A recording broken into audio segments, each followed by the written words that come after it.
Hello বন্ধুরা, good evening. সবাই কেমন আছো? আশা করি সবাই খুব ভালো আছো। হ্যালো কলকাতার নতুন একটি ব্লগে তোমাদের সবাইকে স্বাগত। আজকের ভিডিও স্টার্টিংটা দেখেই তোমাদের সবার মন একদম আনন্দে ভরে গেল, তাই তো আজকের ভিডিওটা ভীষণ মজার হতে চলেছে। আর তাই জন্য শুরু করছি আমার সবচেয়ে কিউট বেবিজদের নিয়ে, যারা সারাক্ষণ এরকম করে মজা করতে থাকে। দেখো ওরা কি আনন্দটাই না করে পড়াশোনার মাঝখানে, ওরা সব কিছু নিয়ে খালি আনন্দ করতে থাকে। আর এই ছোটোবেলাটা আমরা হারিয়ে এসেছি, আর আমাদের এখন বারবার মনে হয় এইটা যদি আমরা ফিরে পেতাম তাহলে আমরা প্রত্যেকে, এমন কেউ নেই যারা ছোটোবেলায় ফিরে যেতে চায় না। কিন্তু সময় তো চলতেই থাকে না, চাইলেই আর পিছিয়ে যাওয়া যাবে না। আমরা পিছিয়ে যেতে চাইলেও সময় আমাদেরকে পেছোতে দেবে না। তো চলো এইসব ভারী ভারী কথা আজকের ব্লগে একদম নয়। আজকের ব্লগটা খুব আনন্দের। আজকের ব্লগে তোমরা টপিক থেকে বুঝতে পেরেই গেছো যে আজকে আমি কিসের ওপর তোমাদেরকে দেখাতে চলেছি ব্লগটা। তো আজকে আমি ভাবলাম যে আমি স্কুল রিলেটেড কিছু ভিডিও করি, বাচ্চাদের নিয়ে, আমার ছেলেকে সাথে নিয়ে আমি কিভাবে ক্রাফট করি, কিভাবে স্কুলের প্রজেক্ট রেডি করে দিই, সেটাই তোমাদের সাথে শেয়ার করি। এই স্কুলে ভর্তি করিয়েছি প্রায় 1 বছর হয়ে গেল, দেখতে দেখতে কেটে গেল 1টা বছর। তো তেমনভাবে কিছু না বাড়িতে ক্রাফট দেয় না। এটা হয়তো হতে পারে ইন্টারন্যাশনাল স্কুলের একটা স্পেশালিটি যে ওরা বাড়িতে তেমন কিছু দেয় না। তো এবারে এই ফার্স্ট টাইম আমার যে স্কুল থেকে একটা প্রজেক্ট দিয়েছে, তো অনেক দিন পর ক্রাফট করতে বসে ভাবলাম চলো তোমাদের সাথে শেয়ার করি আজকে আমি কি বানাচ্ছি। আমার নিজেরও আইডিয়া নেই আমি কি বানাবো। তো এর আগে আমি প্রচুর ক্রাফটের কাজ করেছি আমার ছেলের আগে যে স্কুলে পড়তো সেই স্কুলের, কিন্তু এই স্কুলে তো তেমনভাবে কিছু দেয় না, তাই জন্য তেমনভাবে কিছু ক্রাফটের কাজ করা হয় না। অনেক দিন পর করতে বসে বেশ আমার নিজেরও ভালো লাগলো। ছোটোখাটো কিছু ডেকোরেটিভ আইটেম কিনেছি, কারণ ও ক্লিয়ারলি বলতে পারেনি যে কি এক্স্যাক্টলি বানাতে হবে। স্কুল থেকে একটা ভিডিও আমাদেরকে সেন্ড করেছে, সেই বেসিসেই আমরা বানাবো। তো ও কিছু পেপার কালার সিলেক্ট করছে, সেই অনুযায়ী আমি কালারটা সিলেক্ট করে নিচ্ছি। তোমরা পুরো ভিডিওটা দেখো, তাহলে বুঝতে পারবে আমি কি বানাবো।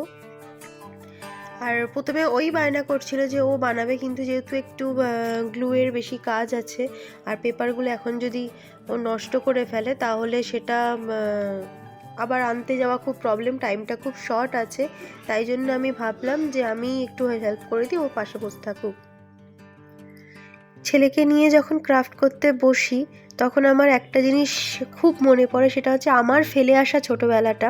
কেন কি আমি ছোট থেকে ড্রয়িং, ক্রাফট এইসব জিনিস এত বেশি পছন্দ করতাম। যখনই স্কুলে কিছু দিত আমি সবসময় নিজে ভাবতাম, আমি কোনোদিন আমার মা বাবার হেল্প নিইনি। যবে থেকে আমার নিজের জিনিসটার ওপর একটা জ্ঞান হয়েছে যে এইভাবে ক্রাফট করতে হয়, তখন তো আমাদের সময় মোবাইল ছিল না যে মোবাইল দেখে দেখে কিছু আইডিয়া পেয়ে যাব বা আরও এক্সক্লুসিভ কিছু বানাবো, সেরকম কিছু ছিল না। তখন আমাদের মধ্যে নিজেদের ভাবনা চিন্তাকে ফুটিয়ে তোলার একটা ছিল, মানে একটা ইচ্ছা ছিল যে আমি যেটা ভাবছি সেটা কিভাবে সবাইকে আমি ভাবাতে পারবো। সেই রকম মানে বেশি ডেকোরেটিভ আইটেমও পাওয়া যেত না, খুব সামান্য কিছু দিয়ে খুব নতুনত্ব কিছু বানাবার তখন নিজেরা আইডিয়া খুঁজতাম সেগুলো।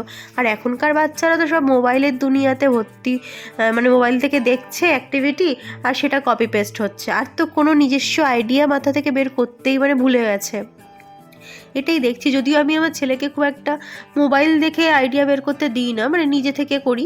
কিন্তু কি করব, এখনকার মানে মোবাইল দেখে এত এক্সক্লুসিভ জিনিসপত্র শেখা যায় যে নিজে থেকে আর মাথা থেকে নিজেরও বের করতে ইচ্ছা করে না যে কিছু আইডিয়া বের করি। বা হয়তো আমরা যেখানে ভাবনা চিন্তা শেষ করব, মোবাইলের দুনিয়াটা সেখান থেকে শুরু। যেহেতু এতটা আপডেট, সেহেতু আমরা সবাই প্রত্যেকেই কম বেশি মোবাইল থেকেই জিনিসপত্র তুলি আর কি। যাই হোক, এইসব তো বাদ দিলে, ছোটোবেলায় যখন আমরা এইসব ক্রাফট করতে বসতাম তখন তো মা হেল্প করা ছিল না, কিন্তু এখনকার বাচ্চাদের হেল্প করতে হয়। কেন কি ভীষণ দুরন্ত আমার ছেলে, আর ওকে যদি আমি সব কিছু ছেড়ে দিত তো সেই ক্রাফট তো আর তৈরি হবেই না। সে যে কি তৈরি করে দেবে তার কোনো হিসাব কিতাব নাই। তো কিন্তু আমার ছেলে খুব অ্যাক্টিভিটিতে ইন্টারেস্টেড, ও কিছু করতে বসলে ও নিজে আইডিয়া দিতে থাকে। আমি যখন ডেকোরেশন করব তখন কি দিয়ে করব, কতটা করব, সেই সব আইডিয়া ও আমাকে দিতে থাকে। না মা এটা করো, ওটা করো, সেটা করো। এটা থেকে আমার ভালো লাগে। ওকে আমি বলি যে মোবাইলের বাইরে গিয়েও নিজের মন থেকে ভাবো কিছু ডেকোরেটিভ জিনিসপত্র দিয়ে খুব সামান্য ডেকোরেশন করে কতটা জিনিসটাকে সুন্দর বানানো যায়, এইসব ভাবনা চিন্তা করতে বলি।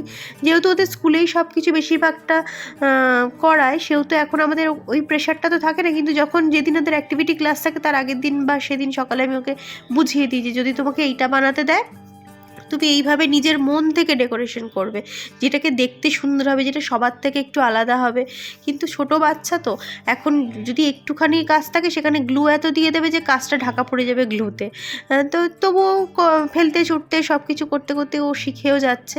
তো ওর ইচ্ছা ছিল ও ডেকোরেশনটা পুরোটাই করবে। তো কিন্তু আমি আর ওকে এবারে খুব একটা ইনভলভ করিনি, কারণ কি আমার কাছে টাইমটা ভীষণ শর্ট, ওইদিকে আমার স্টুডেন্টরা আসতে শুরু করে দিয়েছে।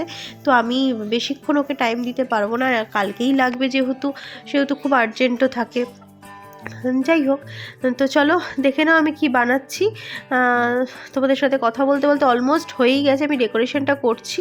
আর তোমরা এতক্ষণে দেখে বুঝেই গেছো যে আমি একটা ডায়েরি টাইপের বানাচ্ছি। এখানে কালারিং বিভিন্ন পেজ দিয়ে 12টা পেজের করতে বলেছে, আমি 14-15টা পেজ দিয়ে দিয়েছি। কেন কি বাচ্চা তো কোনটা নষ্ট করবে কোনটা করবে না। তবে বেসিক্যালি এটা না প্ল্যানেট, আমাদের সাথে কিছু প্ল্যানেটের ফটো দিতে বলেছে। এটা সম্ভবত আমার যতদূর মনে হচ্ছে এটা প্ল্যানেটের ওপর কিছু কাজ করাবে, মানে প্ল্যানেটের পিকচার পেস্ট করিয়ে এখানে কিছু লেখাবে হয়তো, তার বেসিসে ওই স্ট্রাকচারেই কিছু তৈরি হচ্ছে। তাই জন্য আমি যতটা পারছি সুন্দর করে তৈরি করে দিচ্ছি। বাকিটাও স্কুলে কি করবে সেটা ওর ওপর ডিপেন্ড করবে, আর ও কতটা খাতাটাকে নষ্ট করবে আর কতটা কি করবে সেটা বাচ্চা মানুষ, আমরা তো আর কিছু বলে দিলেও হবে না, ওদের মুডের ওপর ডিপেন্ড করে সব কিছু। তো বরাবরই আমার যেহেতু বাচ্চাদের সব কিছু ভীষণ পছন্দের, তোমরা ফার্স্টে ভিডিওতে শেয়ার করে দেখলে কত কুচো কাচা নিয়ে আমি সারাটা সন্ধে কাটাই প্রতিদিন। তোমাদেরকে প্রমিসও করেছিলাম যে একদিন আমার পুরো পড়ানোর ভিডিওটা তোমাদের সাথে শেয়ার করব, কিন্তু সেইভাবে এখনও টাইম করে উঠতে পারিনি। অ্যাকচুয়ালি আমি চাইছি প্রত্যেকে যেদিনকে প্রেজেন্ট থাকবে সেদিনকে আমি তোমাদের সাথে ভিডিওটা শেয়ার করবো, যাতে তুমি ওর প্রত্যেকটা বাচ্চার সাথে আমি তোমাদেরকে আলাপ করাতে পারি।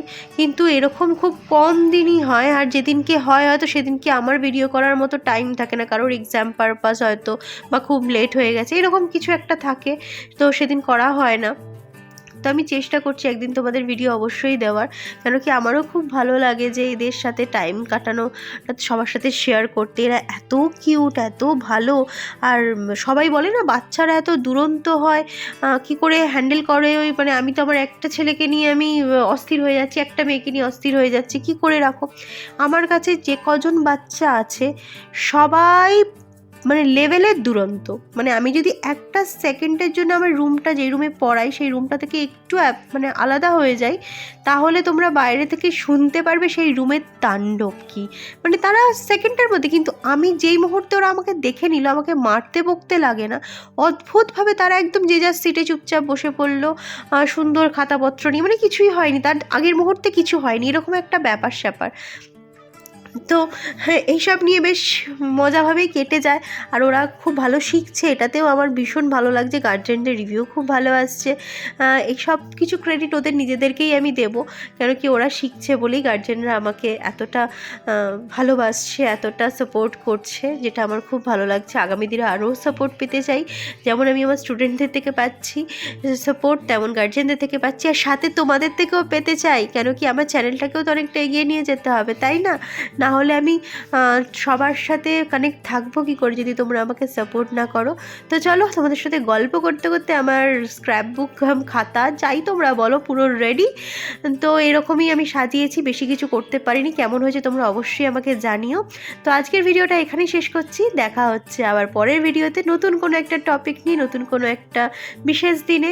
তো চলো আজকের মতো টাটা, সবাই ভালো থেকো, সুস্থ থেকো, আর আমার পাশে থেকো, আমাকে অনেকটা ভালোবাসা দিও। আজকের মতো টাটা।